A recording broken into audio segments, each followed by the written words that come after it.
Good morning students. Class 8 में lesson 2 हम लोगों ने शुरुआत किया था, द वर्ल्ड ऑफ वंडर। तो as I have told you that this world is not full of the 7 wonders, but with those 7 wonders, there are lots and lots of wonders in our world, present with incredible qualities. There are a lot of personalities in the world with incredible qualities. And now this story tells us about 4 different types of personalities which are really famous with their incredible qualities. And we have already read about the Lobo Wolf girl and the daredevil Mustafa Danger. तो जैसा कि हम लोगों ने first part इस कहानी में the world of wonder में जो है दुनिया के कुछ आश्चर्यजनक पर्सनालिटीज, कुछ व्यक्तित्व से हमारा साक्षात्कार हुआ था। इसमें 4 ऐसे आश्चर्यजनक व्यक्तित्व के बारे में इस कहानी में डिस्कस किया गया है, जिसमें सबसे फर्स्ट जो है लोबो वुल्फ गर्ल के बारे में हमने पढ़ा था कि कैसे ये लड़की जो है शुरू से ही पली बड़ी थी जानवरों के बीच, जो है खास करके भेड़ियों के ग्रुप्स के बीच। उस लड़की का चलना फिरना सब कुछ भेड़ियों के जैसा था। दूसरे में हमने पढ़ा था कि डेयरडेविल एक साहसी और जोखिम उठाने वाले इंसान मुस्तफ़ा डेंजर के बारे में, जिसने 1640 फीट के हाइट तक बिना सेफ्टी नेट के जो है अपने मोटरसाइकिल से राइड करके सबको हैरत में डाल दिया था और एक वर्ल्ड रिकॉर्ड कायम किया था। तो आज इस स्टोरी के लास्ट पार्ट में हम 2 अलग अलग और पर्सनालिटीज़ के बारे में पढ़ेंगे। Now please listen. First, the prisoner who got stuck in bars while trying to escape. तो पहले एक कैदी है जिसको हम प्रिजनर कहते हैं। तो द प्रिजनर, वो कैदी, हु गॉट स्टक, जो फंस के रह गया, इन बार्स मतलब सलाखों के बीच फंस के रह गया। सलाखें मतलब जेल के अंदर जो जेल का जो फाटक होता है उसे हम बार्स से बना होता है, सलाखों से बना होता है।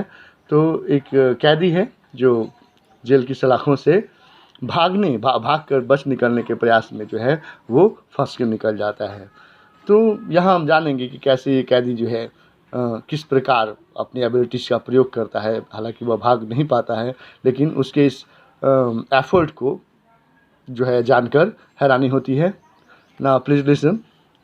ही वॉज प्रीज्यूमेबली मतलब अनुमानतः, तो वह अनुमानतः जो है होपिंग, उम्मीद कर रहा था, to reach a free man on the run, माने भाग करके वह एक स्वाधीन आदमी बन जाएगा, कैदी से एक स्वाधीन आदमी बन जाएगा, ऐसा वो उम्मीद कर रहा था। बट इट सीम्स, लेकिन ऐसा प्रतीत होता है कि he forgot to meticulously plant his escape route. लेकिन ऐसा प्रतीत होता है कि भागने की उसने कोशिश तो की और उसे लग रहा था कि वह स्वाधीन हो जाएगा भागने के बाद यहाँ से, लेकिन ऐसा प्रतीत होता है कि वह भूल गया। मेटिकुलसली प्लान मतलब थोड़ा सा वास्तविक रूप से जो योजना थी उसके बचकर निकल जाने की। और क्या योजना होनी चाहिए थी, एस्केप रूट उसका क्या होना चाहिए था, मतलब बचकर निकलने के लिए उसने जो रूट सोच रखा था, जो रास्ता सोच रखा था, उसका शायद उसने वास्तविक तरीके से, ठीक तरीके से शायद मैप प्लानिंग नहीं की, जिस वजह से वो कामयाब नहीं हो पाया। तो now prisoner Roberto Carrillo, the name of the prisoner is Roberto Carrillo. तो ये जो प्रिजनर है, कैदी है जो Roberto Carrillo, attempted to flee his cell, वह अपने सेल से, अपने सेल का मतलब यहाँ पर जो उसका जो कारावास है, जो कैद खाना है, तो उस सेल से उसने भाग निकलने की कोशिश का प्रयास किया।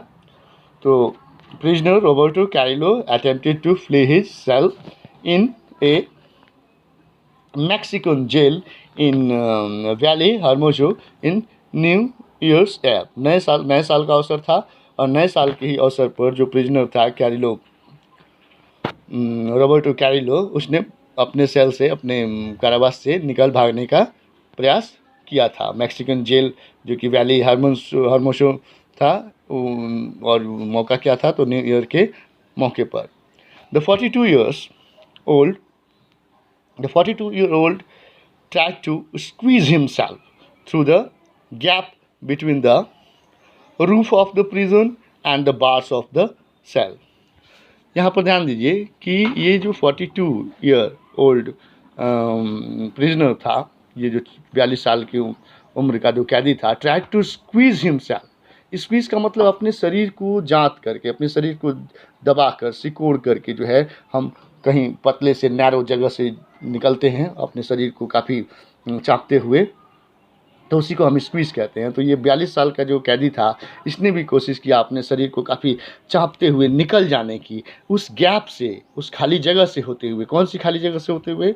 तो between the roof of the prison, जो कैद खाने की जो छत थी, उस छत और जो सलाखें जो थी, जो गेट था सलाखों का, तो सलाखों का आखिरी सिरा जो उसका टॉप लेयर था और छत, और इन दोनों के बीच का जो गैप का जो स्थान था, ठीक उसी गैप से उस कैदी ने, 42 साल के कैदी ने बच निकलने की कोशिश की, वो भी स्क्वीजिंग के माध्यम से काफ़ी अपने शरीर को पतला करके और चाप करके उसने कोशिश की थी। And the bars of his cell, तो उस प्रिजन के छत और जो सेल का जो बार था, जो उस फाटक जो था सेल का, उसका जो उसमें जो सलाखें लगी हुई थी, उसका ऊपरी हिस्सा और जो छत था, उन्हीं के बीच जो गैप था, उसी गैप से उसने बच निकलने की कोशिश की अपने शरीर को निकालते हुए। बट इंस्टीड ऑफ स्निकिंग थ्रू, लेकिन बच निकलने के स्थान पर क्या हुआ? ही एंडेड अप, उसके सारे प्रयास वहीं पर खत्म हो गए, कंप्लीटली स्टक, और वह पूर्णतया वहाँ पर फंस गया उसका शरीर, एंड हैंगिंग अपसाइड डाउन, और ऊपर से नीचे की ओर लटकते हुए मुद्रा में वह वहीं पर उसका शरीर फंस सा गया। And he was forced to call for help, और फिर वह अंततः वह बाध्य हो गया मदद के लिए चिल्लाने के लिए। And laughing guards came to his aid means सहायता, तो और लाफिंग गार्ड्स मतलब जो भी गार्ड्स आए तो उसके इस प्रयास को देखते हुए हंसते हुए वे सारे गार्ड्स आए उसकी सहायता के लिए। And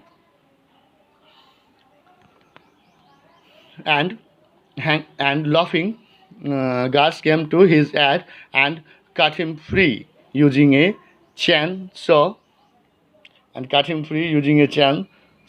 before locking him up once again, और फिर से उसके एक चैनसो के माध्यम से उस सलाखों को काट करके वहाँ से उस आदमी को आज़ाद कराया गया, उस कैदी को, इससे पहले कि दोबारा से उसे कैद में डाल दिया जाता।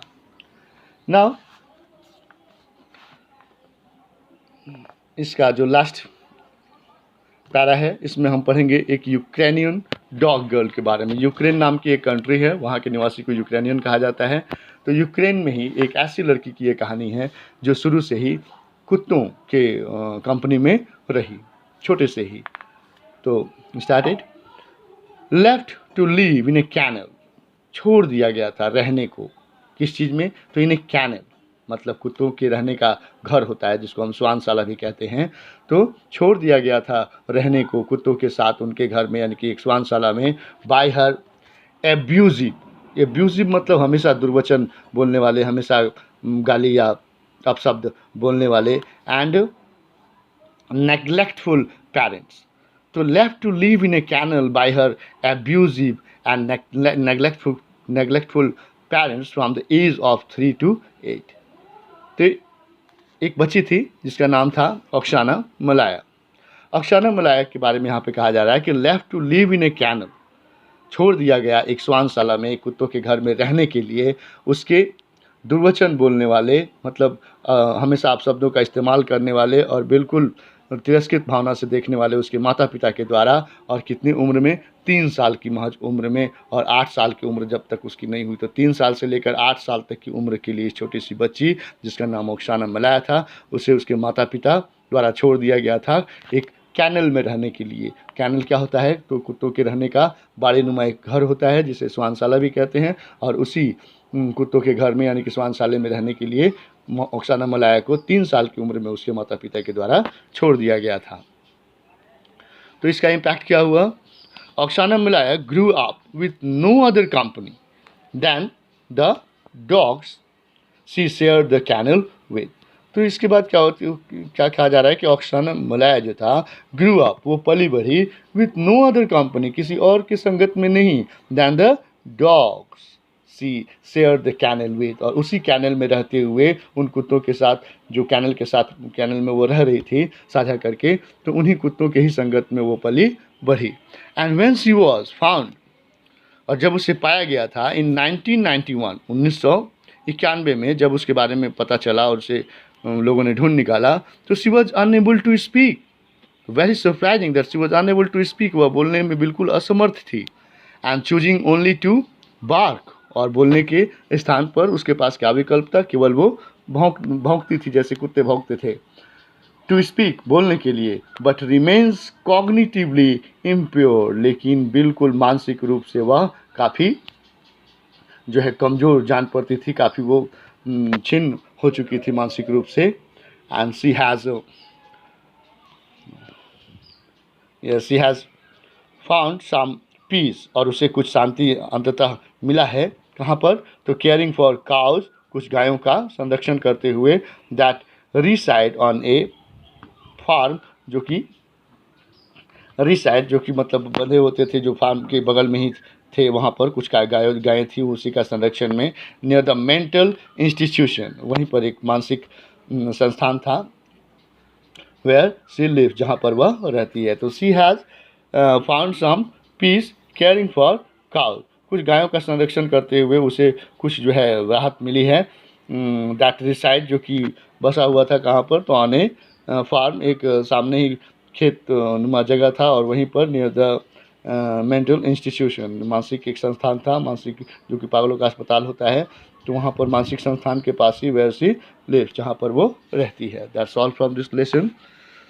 तो स्टूडेंट्स, हमने देखा किस तरह से यहाँ पर द वर्ल्ड ऑफ वंडर्स में अलग अलग 4 पर्सनैलिटीज़ के बारे में हमने पढ़ा। लोबो उल्फ गर्ल के बारे में, मुस्तफ़ा डेंजर के बारे में, उसके बाद हमने प्रिजनर रॉबर्टो कैरिलो के बारे में पढ़ा, और लास्ट यूक्रेनियन डॉग गर्ल के बारे में हमने पढ़ा था। So just revise this lesson again.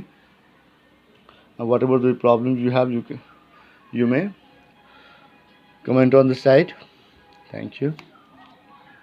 Now next class में आप लोगों को इस लेसन का, यानी कि लेसन 2 का जो भी नोट्स हैं, वे सारे नोट्स PDF के थ्रू आप लोगों को प्रोवाइड कराए जाएंगे। Okay, thank you.